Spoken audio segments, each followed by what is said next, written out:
Join me on an inspiring journey through the world of fitness, health, and performance with the Genetic Coach, where I delve deep into the genetic foundations of athletic endurance, discovering how genetics is revolutionizing our understanding of human potential and how we can unlock our full athletic capabilities through a fresh perspective on conventional practices. Hello and welcome to another episode of The Genetic Coach. Today I'm joined by Amanda Sadler, who is a world-class endurance athlete and medical doctor who has successfully blended elite sport with a career in functional and sports medicine. Her triathlon career highlights include competing as part of Team USA in the 2004 and 2008 Olympic trials. She's a former Ironman 70.3 US Pro champion and multiple-time USA Triathlon national team member, and she holds the world record for fastest Ironman swim of all time and has dozens of podium finishes across ITU and Ironman events. She's known for being first out of the water in nearly every race she has entered. And on the academic and professional background side, she is board certified in family medicine and sports medicine with advanced training in functional medicine. She specializes in functional sports medicine, focusing on injury prevention, recovery optimization, and performance enhancement.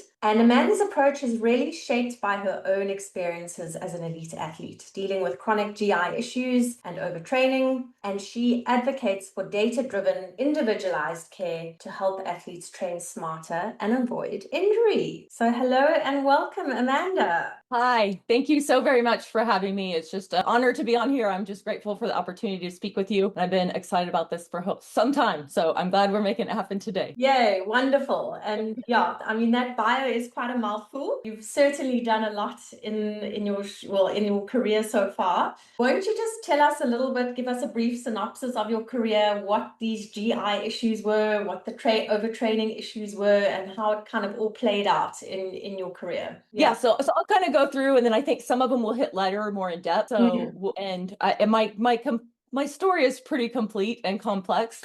So will be some longer ones coming in the future. I'm working on that right now. That will be kind of up on YouTube and whatnot like that. So, but really, I grew up and I with my wonderful parents and siblings, and we all swam. So we all had one sport that we did together, and then we all had different sports that we did as well too. We ate relatively healthy. We took care of ourselves. My parents were great. They made sure we slept. We had bedtimes. We did all the things. And so while I was swimming and growing up and doing all these sports, I didn't know at the time, of course, but I look back and I was like, man, I was building like this very diverse athlete that had good functional movement and had body awareness. And so I had the best success in swimming, and this water is truly my happy place. And so I still did all the sports through high school. And then when I went to college, I went to TCU, and that's where I kind of became a single sport athlete, if you would, for that very first time. But even when I went down there, I knew in the back of my mind, because back then, I'll really date myself, we didn't have the internet or anything like that. And so I found a functional strength and conditioning coach that I worked with on the side. I still did some cross training just because I knew that's what my body needed. And knock on wood, I've never had a swimming injury to date, shoulder injury, anything. So very good sound body for that. Yeah. And then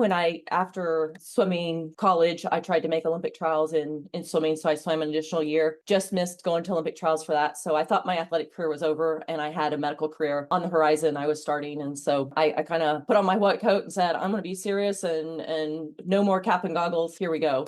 Well, swimming was that happy place for me. So I still went and swam during medical school all the time. And there were a couple of physicians that watched me and they're like, you've got to do a triathlon. And I was like, leave me alone. Like, I don't want to do a triathlon. And they're like, no, you have to do a triathlon. And so after a year, they convinced me to go do a small race. And it was somewhat of a bet that I'm going to go do this and I'm not going to like it. And so we're never going to talk about this again. Get it out of your system. Well, yes, get it out of my system. Well, that didn't exactly happen. And so by the end of that summer, I was an age group national champion, and the Olympic Training Center was creating a developmental program. Got the call. I was invited to be part of it. And I actually turned them down because I'd had that very concrete moment of, I'm in medical school. We're serious. Yeah. No more of this. And again, I've just been blessed by so many people that have walked into my life for various reasons. And so with lots of counseling and talking and some self-reflection after my second year of medical school, for those that are in other other countries. In the US, we have 4 years of medical school before you go on to internship and residency. And so I took a break. I took a 2-year leave of absence. OU Medical Center, the school that I went to, was actually my very first sponsor. So that tells you they were helping push me out the door. Which is again a rarity, but a huge blessing. And so once I kind of got that blessing, I set off, and my mindset at the time was, I can't be the best doctor in the world and the best triathlete in the world at the same time. Yes. But I can be a doctor until I'm 100, but I doubt I could really go after this Olympic dream when I'm 100. So I was like, we're all in, we're doing this. And I think now too, looking back, it's lessons learned, of course. I think if I would have had a little more balance in my life right off, it would have been extremely helpful. And so that's something I always advocate for, is a fully balanced, well-rounded athlete. So if you fast forward a little bit, now I'm swam for years and years and years. I'm 2 years into a triathlon career, and I've had 0 injuries. I step at the Olympic Training Center, demands go up, pressure goes up, everything just like escalates. And all of a sudden I'm an injured athlete. I'm a fatigued athlete. And the answers that I got were just, it's your labs look normal. Hey, all the other athletes were like, hey, this happened to me. There's nothing you can do about it. Like, injuries are just part of the game. You need to do more rehab. You need to do more rehab. I mean, I heard so many things. And so it really just got normalized. And it took a really long time. I definitely had highs and highs. And that's what people don't see when they see all your highs. They don't see all the lows. They don't see all the nerves. They don't see all the hard times. And there were a whole heck of a lot of those. I'm very much of the mind that we can get through things and we can work really hard. And so I just kept working hard and doing things with these ups and downs. And I never knew what my body was going to give me on race day. And then really, really fast forward then a couple of years, and finally a coach, his name was Lance Watson. He's in the Hall of Fame for coaches for a reason, pulled me aside at a training camp and was like, Amanda, this is not normal. That time my GI was just so bad I couldn't run more than like 4 or 5 minutes without having to stop and take a pit stop. But it was completely normal to me. And again, I mean, for so many people had just kept normalizing this dysfunction for me. And so when he stopped me and he was like, this is not normal. He's like, you're getting on a plane tomorrow. There's no training. There's no racing. There's nothing until you and I and we get this figured out. So of course there's one of the tears. I'm bawling on the plane home. And I'm like, oh my gosh, I'm not ready to be done. I was a doctor at the time. So we fast forward, I had an MD behind my name. I didn't know what to do with me. Doctors didn't know what to do with me. I was like, we have to step outside of the box. Today, I'm like, there is no box. We need to get away from that. And so it took a long time. It was still a couple of years, but as we started working with functional medicine and doing advanced testing and getting to the bottom of things and really getting and establishing health instead of just fitness, the results were just amazing. And so lots of times people look back, and when you really hear all the ins and outs of that story, people are like, God, would you do that again? And always an absolute yes, because that's what's positioning me where I am today. I have experienced so many different angles as the athlete there in the trenches, from going into physicians and hearing that you're normal, and from hearing other athletes just saying everything's normal. And I say, no, it's not normal. And then also knowing the mental game is such a big part of it. And I think we'll talk about that later, hopefully for sure, but that how we need to take that piece and fit it into this functional medicine piece and all this data that we have, because I think athletes are getting overwhelmed by it. And so it's gotten me to this position, and I'm forever grateful for that, and for all the mentors and the people that were there that got me here and taught me all the things that I know, so I could integrate it all together and start sharing it with other people and helping other people. Yes, absolutely. This whole notion of working hard as an athlete and feeling the fatigue and the pain and having the issues, do you think it's something like a badge of honor that athletes feel to be called a real athlete, elite athlete, and it's just part of the journey? Absolutely. I hear it every single day from athletes, and I just stop. I'm pretty particular about the way people speak and the way their words are. And so it's like, we just say we have to stop that mindset. It's one of the dysfunctions that I say we've just normalized. And I know I was there. I did it the same. I'd go to a race and I'm like, I was just off today. My legs weren't there and it just wasn't my day. And it's like, you hear that from so many other athletes that you're like, oh, that just happens. We just get lucky on specific days. I really believe that that's not the case. I think for especially today, as much as we have going into it, when we toe the start line, we should be ready to perform at our potential at that moment. I mean, obviously tech, and we've got the tools and all the advancements that have taken place in recent years. If you look back to what you were doing in your career at that stage, do you think things could have been done differently for a different outcome? Or is it now that you have access to all these advancements that now you know how to do things differently now? But was that the case back then, that things could have been different? Yeah, I think if I took the athlete I was then, but lived in today's world, it would have been different. I think absolutely. absolutely without a doubt. But that's where I'm always like, well, it's hard because then I wouldn't have all of my learning experience. Yeah. And that's when I've sought out other mentors. I'm always like, let me learn from your mistakes because I'm going to make plenty myself. So let me shortcut the mistakes that you know we're most likely to run into. And so it's really hard. And I think that mental part of it is what comes into it as well too. And so, but there's some things, and I learned this once I got into functional medicine, because you get excited and you learn something that's new to me. And the other practitioners that are older, they're like, we've been doing this for 20, 30, 40 years. This stuff's been around forever. And I'm like, oh no, like this is amazing. You know, if we take like continuous glucose monitoring. Yeah. Okay, yes, I will admit, if I would have had a continuous glucose monitor, wow, I was the one that was back there right when kind of ketones were coming in. And I would go out, we called myself a science experiment on wheels. I would go out and do training rides. I was either by myself or I had my husband sometimes along, maybe somebody else with me. And we would collect data points by doing fingerprints to collect glucose and ketones. We'd do a urine sample. I'd do a breathalyzer, and then I'd be on the wheels off.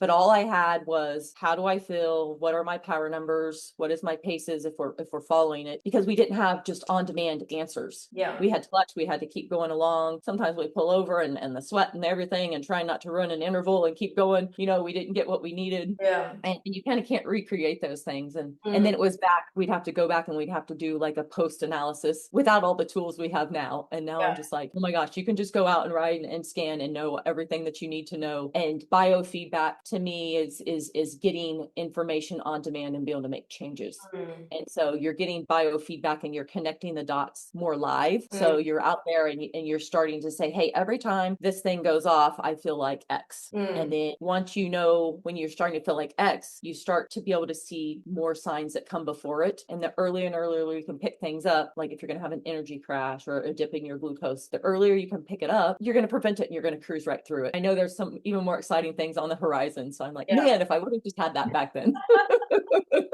Yeah. But I mean, talking about all the data that athletes have at their disposal now, and you touched on it just a little bit earlier, saying you sometimes feel that it can overwhelm an athlete and actually just be too much of, data, and sort of, are we relying too much on the data and losing the intuition side of things? Because I think there has to be a good mix of that, right? So yeah, how do you see that picture? Yeah, I think for sure, the first thing that I always say is you've got to have a practitioner, a coach, you've got to have that team around you that can understand and kind of crunch all the data for you. So if I started up a new business relatively soon, I have no business background, I don't need to go learn all the business. I need to hand that off to somebody and they need to come to me and say, do this, do that. And so sometimes we need that for an athlete, but I think too, it's so ingrained in our sport that you have to get tired. You have to go through these things. If you're injured, we just rest. And there's such old mindsets that it's hard to change it, because what are athletes doing if they take those numbers to a coach or another outside person or a physician? They're not getting the results they want. So they feel like they have to take ownership of it as well too. And I think like if you can know your athlete, there's lots of different types of athletes, but I do some surveys with everybody I work for, and I try and categorize them into one of two categories. Is this somebody that just needs to be told what to do? No thinking, go do it. Or is this I need the hows and why athlete? And if they do, they need explanations. They need to know the why behind it. They need more education, maybe a little bit more hand-holding, not in a bad way, just to get them through things so that they can both have the ultimate success that they want. And so I think that that's really important to be able to overlay and know, because I cancel everyone that I've got with all the data. If I wake up on race day and I look at my watch and it says, what a terrible night's sleep you had, you're going to have a terrible day. Yeah. That doesn't mean that I'm not going to toe the start line. Yeah. But that's where that mental part comes in. And so athletes can't be taking that to the start line. What we can do with it instead is I say, yeah, you wake up and you're like, oh, okay, it's still race day. I'm going out there. That's very hard to do in and of itself. But then what you do is you take that data and you're like, why on race day did I wake up and it said that? What things could I have changed so I would have been more optimal on the start line? I have one athlete, I've coached her the longest of any of my athletes. And it's funny now that we have all this data, she's like, I don't know how you do it, but every time the couple days before the race, my watch is telling me that it's time to race and that I'm ready. Okay. Well, that's the So sign of a good coach. so that's what I think. I think we can get to that point. Yeah. And she's one, she doesn't know, and it's good. Ignorance is bliss for her. Yeah. If she knew all the things, it would probably destroy her. But Yeah. I just know behind the scenes, little changes, workouts get changed. She has no clue. And I think that can be part of it too. If any type of athlete, because I work with everyone, not just endurance athletes, but if they're told to back off of a workout, especially in team sports, or bow out just a little bit early, that's one of those bad badges of honor. Oh my God, you're cutting practice, you're cutting corners, you're not tough enough. What's wrong with you? Can't finish practices? And so if athletes kind of know the whole plan beforehand, then they feel like they're missing things, and that gets to them mentally as well too. Yeah. So there's still just this balance, and I think it's a lot of education and time needs to be taken with the people that we're working with, so that they understand and we understand them, and so we can give them really what's going to give them the best success from all this data that we do have. I remember, I always sort of said the mental side and the physical side is 50-50. Then I had a conversation with a sports psychologist, and he was like, no, it's like 90-10%. The mental side is like 90%.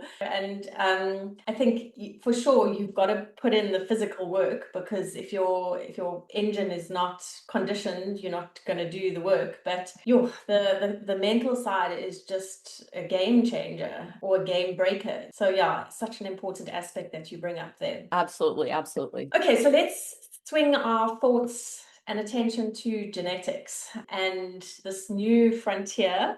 Although it's not entirely new, tell us how you have started incorporating it into your business and what you do, and maybe how it has given you personal information that has shed light on maybe what you experienced as an athlete or what you're experiencing now. Yeah, so with my athletes, I've got a whole variety of testing, and that's my job as a clinician, is to decide which ones can move the needle the most. And also sometimes it depends. Sometimes we send off all the tests and I've got all the information, but I only kind of distribute bits and pieces to that. And I think that that's an important part of working with athletes too, is when we go to conventional medicine, they have no clue about this because it's disease or normal. And then we look at functional medicine providers, a lot of them aren't trained in all these ins and outs of sports and the athlete demands, both mentally and physically and whatnot. And so sometimes I have a result and I don't act on it because of where we are in the season.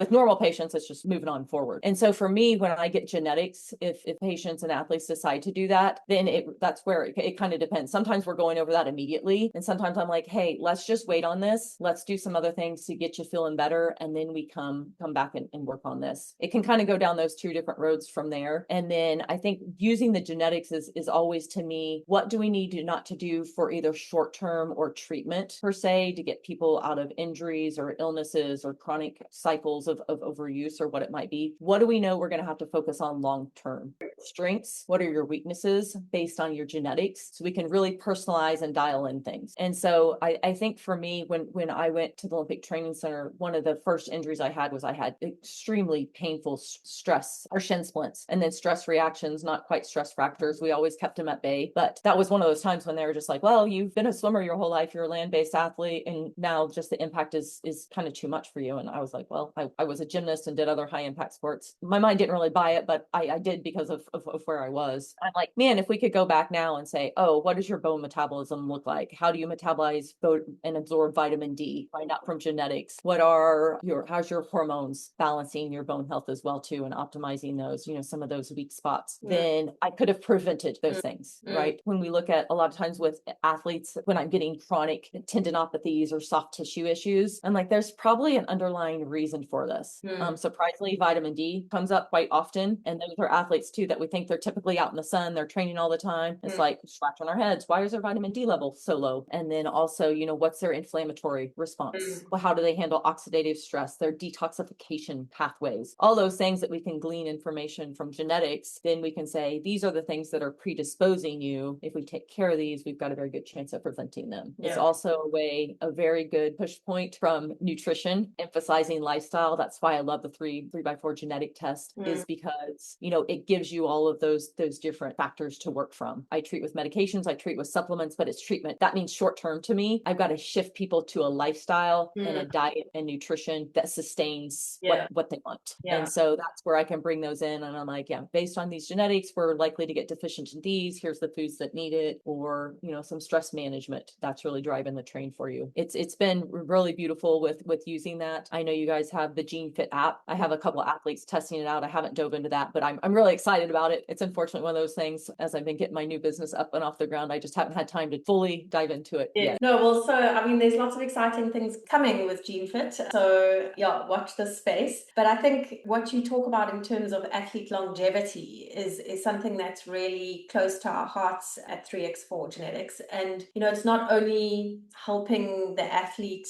with performance now, but it's really helping them to have, longevity in their career, but just health and wellness, you know, into the future. And I think so many of our athletes think they are healthy because they are these elite sports people. But when you start delving a little bit deeper, often you can find issues that may not necessarily, you know, are at the surface initially as a sports person, but may become an issue later on in life. And I think that's such a value add of the genetics, is really to see, okay, yes, the context of now, but what must we be careful of later on? And that's, genetics doesn't change, the context changes around it. And so you could keep going back and visiting the genetics, but when the context changes, and then the recommendations obviously are different. But what are some of the genetic insights that you had regarding maybe your GI issues that you were experiencing, or any of the injury issues you had? Was there anything that stood out to you as really sort of enlightening? Yeah, I think detoxification patterns based on some nutrients that I'm unlikely to have, MTHFR. And so with all of those things, and it's funny, I don't think I said when I was telling my story earlier that I never had any of those injuries growing up, but growing up, I remember having GI issues, and they were dismissed from a very young age. There was a couple of times my stomach pain was so bad, my parents took me to the ER, and they're like, oh, it's just really bad gas. And they're like, if you knew my child and she's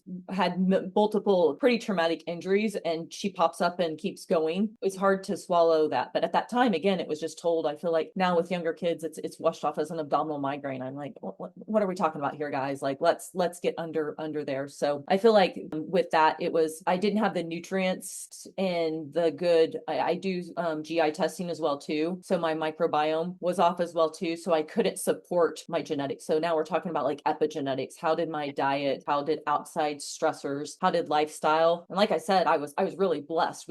I kept it together for a long time because of the way my epigenetics were affecting my genetics. And then, like you said, with the retiring athlete maybe, or somebody shifting out, for me it was when my epigenetics changed, because my training dynamic changed so much that my genes were turned on and off in different ways that my inflammatory responses couldn't keep up, and my detoxification wasn't happening. By detoxification, my gallbladder took the hit. It was probably liver gallbladder connected. I'll save the really long story. Nobody could figure out what was going on. We tried lots of things, and so it's like, let's just take the gallbladder out. You don't need your gallbladder anyways. And man, if I knew what I knew now, I wish I had my gallbladder, because we're given a gallbladder for a reason. Thankfully, I know the workarounds for that and manage it. But you know, it's like, how did that impact my health? Because it was just take it out. I think not only the DNA you guys do, but I do oral DNA as well too.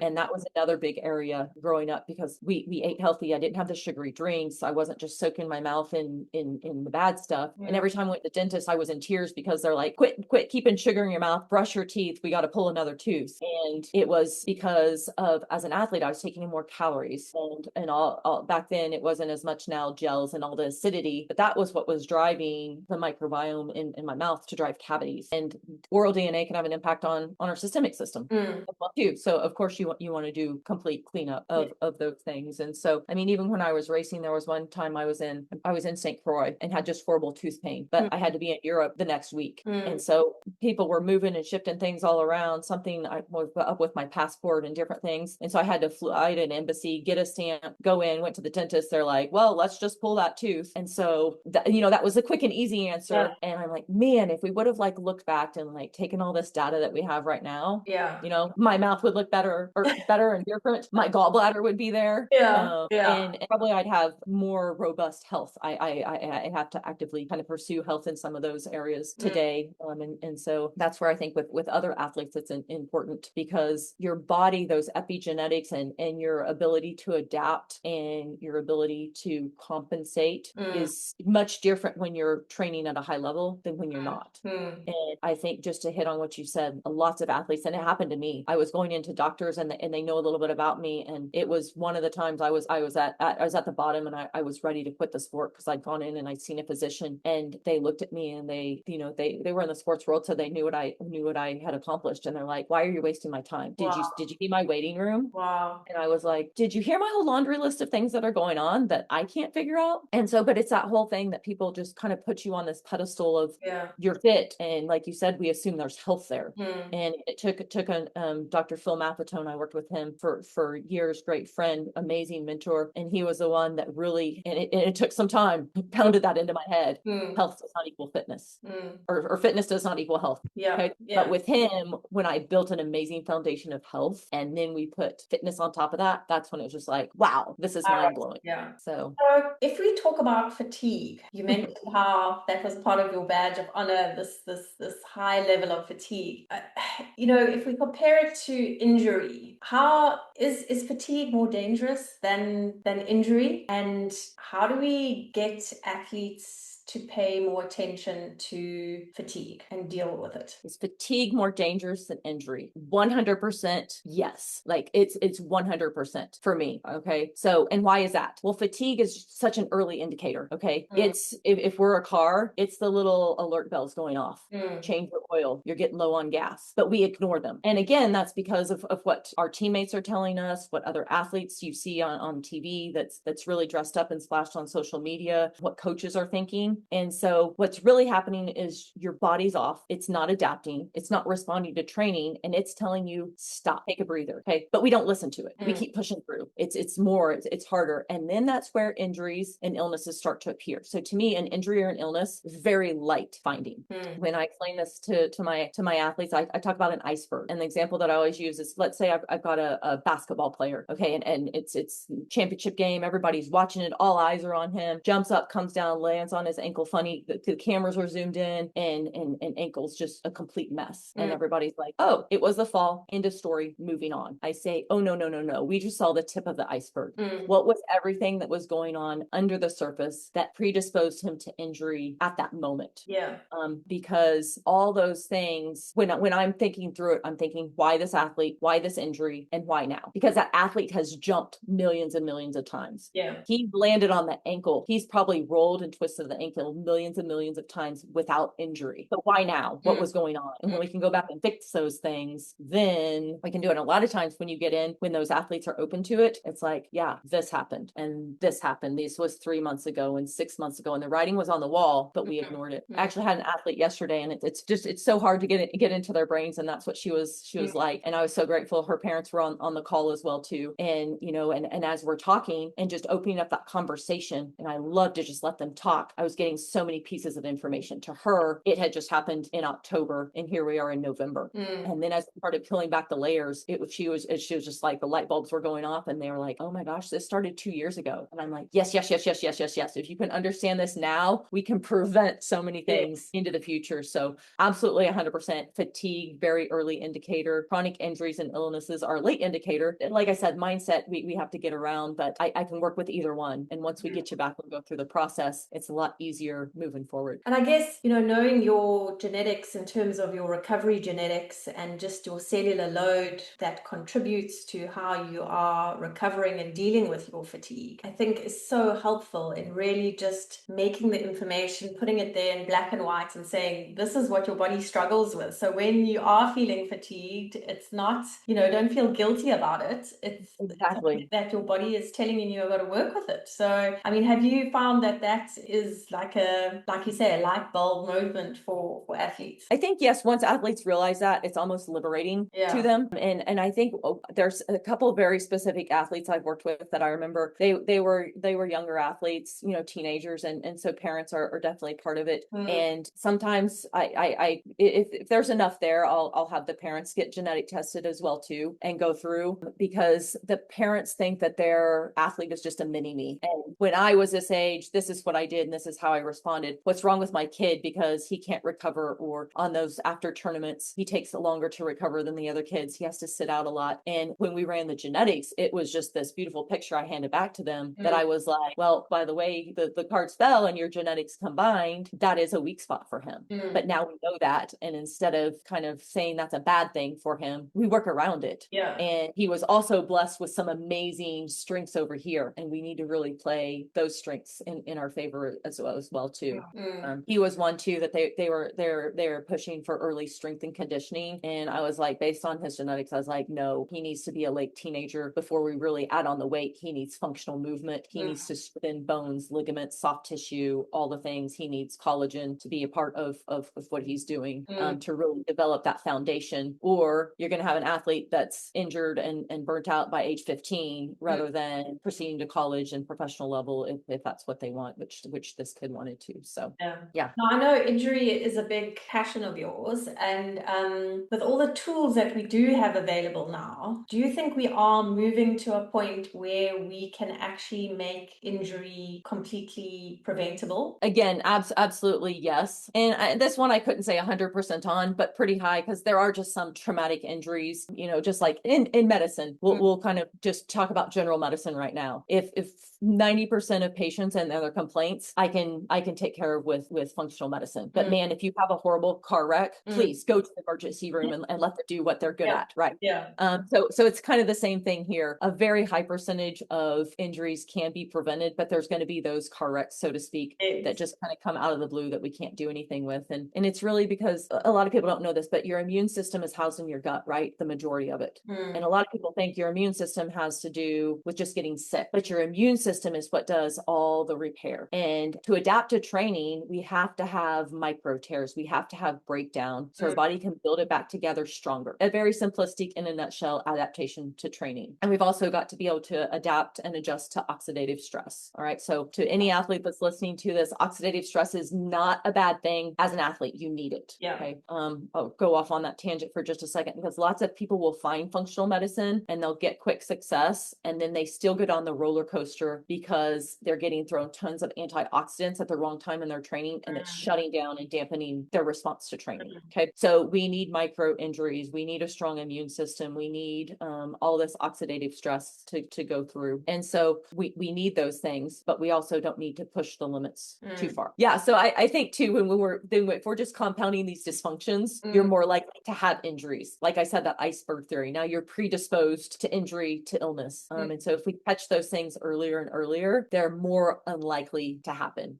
Right. And really, athletes, it's one of those things. I can talk till I'm blue in the face, quite honestly. I can give them examples, which I try to do. I'm like, let's learn from others' mistakes. And it's third time's a charm. I don't know why. So I hate accepting it. That's probably, as I'm saying this out loud, it's a dysfunction I don't need to accept. I need to say, no, we need this the first time. But if an athlete, it depends on what they're coming to me for. So if they're coming to me because they're underperforming, they're fatigued, they're constantly injured in that, once I get them well and training's clicking along like it hasn't in a long time, they do not want to stop. We teach them about their genetics. We teach them about their likely deficiencies, where to support. We're tracking HRV, resting heart rate, other metrics. Grip strength is a great one as well too. And as we're doing those, I call it seeing around corners.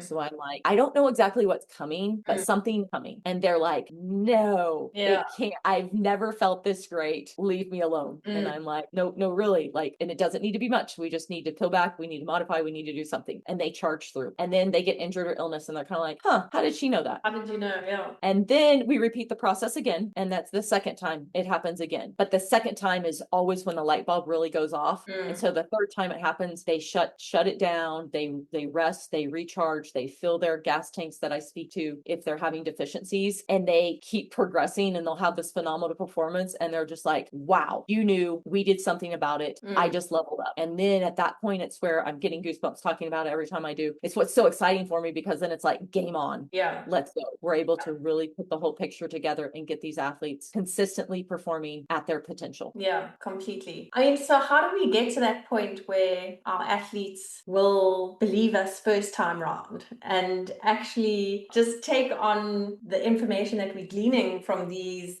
advances in technology, and really, is it a point of, you said they're not really believing in it, and only once they've knocked their head maybe once or twice, then they actually feel it, so then they believe it. How do we get athletes to believe it without feeling the negative stuff first? Yes. Well, that's the $1 million question, isn't it? If I had that answer, then I would be able to avoid this even better. And I think for me, it's at this point, it's lots of education. I spend lots of times with my patients, and so right now I'm building out lots more social media, YouTube videos, modules, and programs where people can go, and those things that take a lot of time to explain, they can go, they can watch it again. It's repetition, I think. So and it's changing all the chatter. So if you've got 100 voices and 99 of them are old school chatter, and you've got people here chirping, no, this isn't the way, let's just take a little mini rest, they're listening to the 99 voices.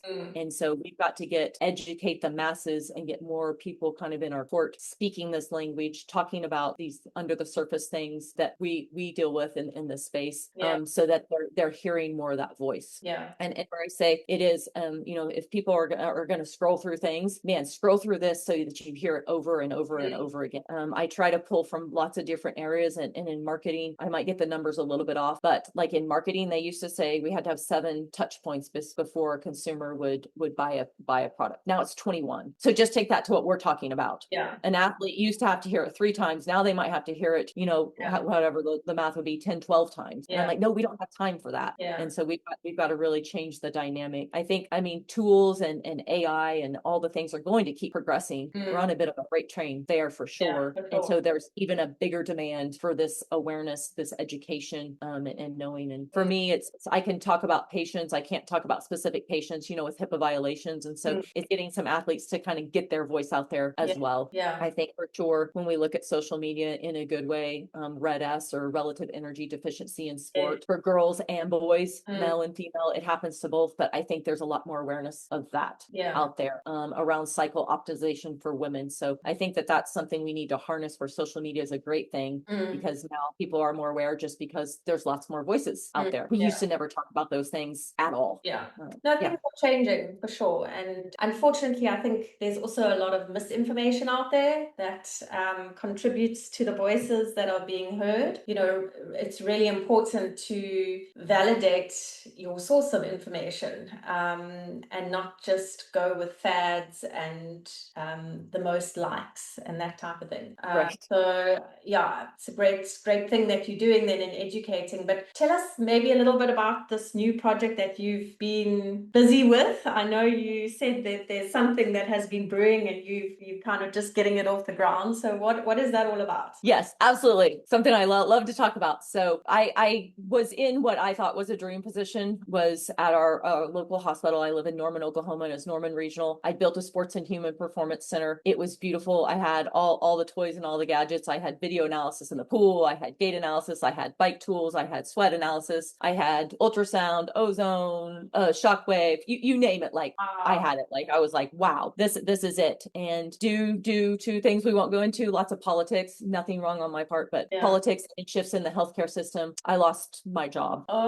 And so that was literally probably about a year ago to date that I got the news. I still had a couple months to complete out contracts and wrap up patient care and stuff. So, but it hit me hard. That was one of those tears. I came home, but by that night I was like, wow, that was definitely a dream job, and I could have done it forever, and ignorance would have been bliss. But when I came home that night, I was like, there's so many other things I want to do. I wanted to be able to see patients through with no borders, so to speak. So across the whole US right now is what I'm working on, and then eventually athletes worldwide. And so I've expanded my licensure, working towards 50 states. So if anybody's interested in working to me, if you're not sure where I work and where I go out of, then you just send me a message, and we work through it. I pick up licenses really just on an as needed basis. So if you're on a state and I don't have it, then it's a pretty short process that we're lucky that we have now. And so what I've I've developed is I have a traditional medical model, not conventional medicine, what I call conventional, that I ran through this In Motion Human Sports and Performance Center. So more kind of a la carte testing, appointments, and going through. But I also lots of the education, the things that take a lot of time that I need to spend time on, whether that's nutrition or sleep.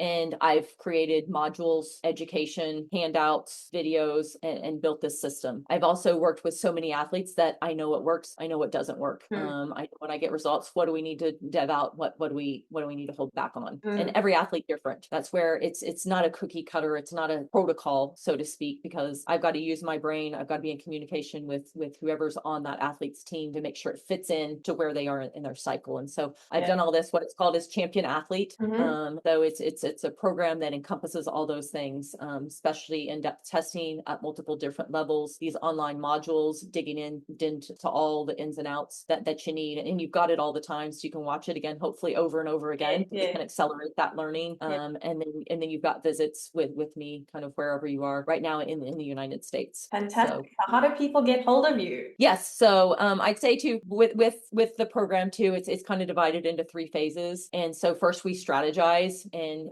that's where sometimes that genetics comes in with what are your genetics and how are we going to move forward? And then what are your other deficiencies? So we strategize and then we optimize. And that's kind of when we're going through, that's where I've got an athlete optimized, they're back out there, they're performing good and they love it. And then it's a coin I turn, but it's championize. Okay. Let's get you to where you're performing at that championship level all the time, very consistently. So taking athletes through that is part of the program. No, just a website address or Instagram profile, or how do people find you? Yes, absolutely. So you can find me on Instagram. Instagram is Doc Amanda Sadler, DOC, Doc Amanda Sadler. Facebook is Amanda Steven Sadler Doc. There's a little bit more. We haven't changed it yet because once you change it, it's a long-term process. So easiest way is just to Google those words, Facebook, Amanda Steven Sadler. If you add the doc or not, it'll come up. You'll hopefully recognize my face. And then if people want to reach out directly, they can. It's info@amandasadlermd.com. Brilliant. Well, it sounds like absolutely an amazing program, and we wish you the best of luck with that. Sounds like you are on the right path. I mean, sometimes when one door closes, there's another door of brilliant opportunity. But Amanda, thank you so much for joining us today. Have you got any sort of last words of wisdom that you want to share with our listeners today? Yeah, I think one that we kind of missed in the whole thing is to have fun.